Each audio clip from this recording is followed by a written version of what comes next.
रात के करीब 11 बजे थे और मुस्कान अपने कमरे में अकेली बिस्तर पर लेटी थी। उसके कमरे की बत्ती जल बुझ रही थी और मोबाइल की हल्की रोशनी उसके चेहरे पर पड़ रही थी। वो पिछले कुछ हफ्तों से एक डेटिंग ऐप पर एक्टिव थी और वहां उसकी बात एक राहुल नाम के लड़के से हो रही थी। तुम्हारे जैसी लड़की से बात करना मेरे लिए किसी सपने जैसा है। अरे राहुल यार, ये बस बात है। अगर तुम मुझे सामने से मिलते तो मुझे और अच्छा लगता। तो फिर मिल लो ना मुझसे, मैं तुमसे मिलने के लिए बहुत बेताब हूँ जाने मन। ओहो मेरे hero. I miss you so much. अरे ये लो लोकेशन, कल रात इसी जगह पर आ जाना, मैं यहीं रहता हूँ। लेकिन रात को क्यों? रात को अपना मजा होता है जाने मन, और डरने की कोई बात नहीं, मैं हूँ ना। अच्छा जी। ठीक है, मैं कल आ जाऊंगी। अगली रात मुस्कान ऑटो से उस लोकेशन पर पहुंचती है। उसके दिल में राहुल से मिलने की बेचैनी और घबराहट दोनों थी। उस जगह चारों तरफ घना अंधेरा और एक अजीब सा सन्नाटा था। वहां उसको दूर से कुत्तों और बिल्लियों के रोने की आवाजें भी आ रही थी, पर उसके सामने एक आलीशान बंगला था जिस पर राहुल मेंशन की नेम प्लेट लगी थी। बंगले का दरवाजा बंद था। मुस्कान एक पल को रुकी और उसने सोचा। तभी उसके मोबाइल पर राहुल की वीडियो कॉल आई। ये राहुल मुझे लेने बाहर क्यों नहीं आया? ऊपर से वीडियो कॉल कर रहा है। वो कॉल उठाती है, लेकिन मोबाइल की स्क्रीन पर जो दिखता है वो उसके रोंगटे खड़े कर देता है। एक अंधेरे कमरे में रस्सियों से बंधी हुई एक लड़की, और वो लड़की कोई और नहीं, खुद मुस्कान थी। उसकी आंखों में डर, होठों पर चीखें, और वो लगातार मदद की गुहार लगा रही थी। ये मैं कैसे हो सकती हूँ? ये क्या हो रहा है? मुझे यहाँ से निकालो, कोई है? बचाओ, मुझे इस घर से बाहर निकालो, मुझे मत मारो। ये सुनकर घबराकर उसका फोन हाथ से गिर जाता है।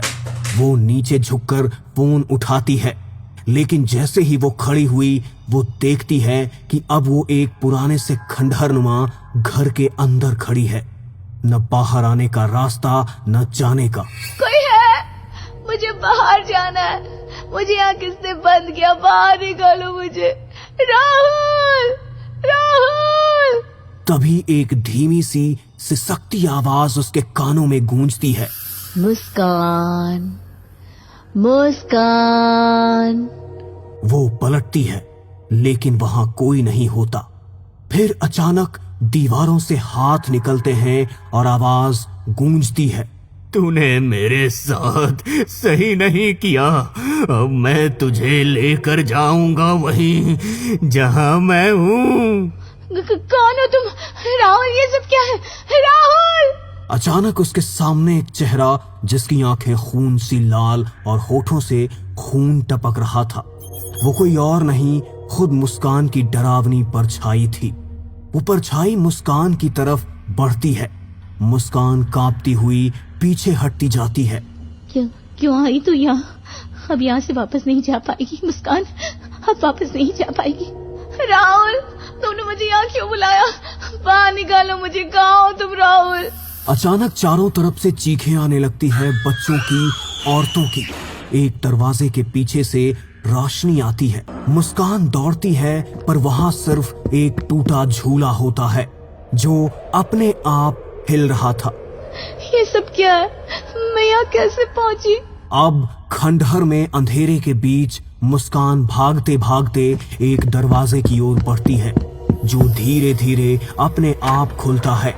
दरवाजे के पार एक कमरा था जिसमें एक पुराना टूटा फूटा पलंग रखा था और दीवारों पर जाले लटक रहे थे।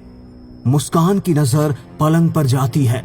वहां एक लड़का रस्सियों से बंधा बैठा चिल्ला रहा होता है।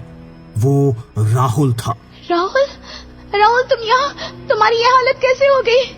मुस्कान, तुम यहाँ कैसे आई? मुस्कान दौड़ती हुई राहुल के पास जाती है और उसके हाथ खोलने लगती है। उसकी सांसें तेज चल रही थी और आंखों में डर और खौफ साफ दिख रहा था। राहुल, मुझे नहीं पता ये सब क्या है। मेरे पास तुम्हारी वीडियो कॉल आई थी। मैंने जैसे ही कॉल उठाई तो स्क्रीन पर मैं ही बंधी हुई चिल्ला रही थी और फिर अचानक मैं इस खंडर में पहुंच गई। क्या? मेरे साथ भी बिल्कुल यही हुआ। मैंने तुम्हारी वीडियो कॉल उठाई और फिर जब मेरी आंख खुली तो मैं यहाँ बंधा हुआ था। ये सब क्या हो रहा है राहुल? मुझे कुछ समझ नहीं आ रहा मुस्कान, ये सब बहुत भयानक है। मुस्कान उसके हाथ खोल देती है।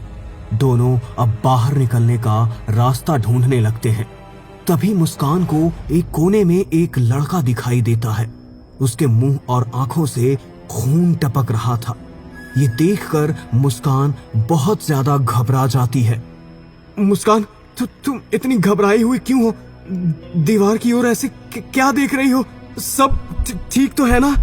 नहीं कुछ नहीं, वो मकड़ियाँ देखो और वो चमगादड़, मुझे बहुत डर लगता है इन सब से। अच्छा। राहुल आगे बढ़ता है लेकिन मुस्कान की नजर अभी भी उसी तरफ थी, पर अब वहां कोई नहीं था। वो असल में अभय था, जो उसका एक्स बॉयफ्रेंड था। तभी अभय की हंसी दीवारों से गूंजने लगती है। मुस्कान, तू मुझे भूल कैसे गई?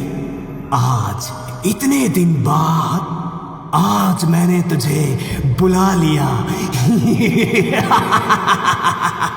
अभय की आवाज सुनकर मुस्कान कांप जाती है, लेकिन वो चुपचाप रहती है। वो राहुल से कुछ नहीं कहती क्योंकि वो डरती है कि राहुल उसका यकीन नहीं करेगा। अब रास्ता ढूंढते ढूंढते मुस्कान एक टूटे दरवाजे वाले बाथरूम में पहुंच जाती है। बाथरूम के अंदर से जलने की बदबू आ रही थी और वहां लगा शीशा धुंधला था। लेकिन जैसे ही मुस्कान उसके पास जाती है, शीशा साफ हो जाता है और उसमें एक लड़की जो खून से सनी थी रोते हुए उसे दिखाई देती है। दीदी, दीदी बचाओ, ये मुझे मार रहा है। पूनम, तू तो बचपन में मर गई थी। ये क्या हो रहा है? तेरी ये हालत कैसे हुई?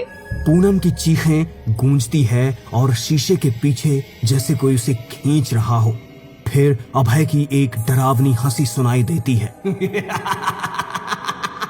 मुस्कान जोर से चीखती है। पूनम, छोड़ दो उसे, ये सब क्या हो रहा है? मुस्कान की चीख सुनकर राहुल दौड़ते हुए बाथरूम के अंदर आता है और मुस्कान को गले लगाते हुए उसको शांत करने की कोशिश करता है। मुस्कान, क्या हुआ? तुम किसका नाम लेकर चिल्ला रही थी? ये पूनम कौन है? पूनम मेरी छोटी बहन थी जो बचपन में एक हादसे में मर गई थी। लेकिन अभी अभी मैंने इस शीशे में उसे देखा। वो मदद के लिए मुझे पुकार रही थी। राहुल, किसी ने उसे मार डाला। राहुल भी अब घबरा जाता है। वो शीशे की ओर देखता है लेकिन अब वहां कुछ नहीं होता। वो उसे बाहर कमरे में ले आता है। मुस्कान, हमें जल्दी यहाँ से बाहर निकलना होगा। ये जगह, ये सब ठीक नहीं है। मुस्कान ने राहुल का हाथ पकड़ रखा था और दोनों बाहर निकलने की कोशिश कर रहे थे। तभी मुस्कान की नजर एक दरवाजे के कोने में पड़े धूल भरे वॉलेट पर पड़ी। वो उसके पास गई। रुको राहुल, ये क्या है? मैं देखती हूँ। हाँ, देखो देखो। मुस्कान ने वॉलेट उठाया, खोला और जो देखा तो उसकी सांसें थम गई। उसमें एक बहुत पुरानी तस्वीर थी जिसमें अभय, उसकी माँ और एक लड़का खड़ा था जो कि और कोई नहीं बल्कि राहुल ही था। ये तो राहुल है इनके साथ, मतलब ये।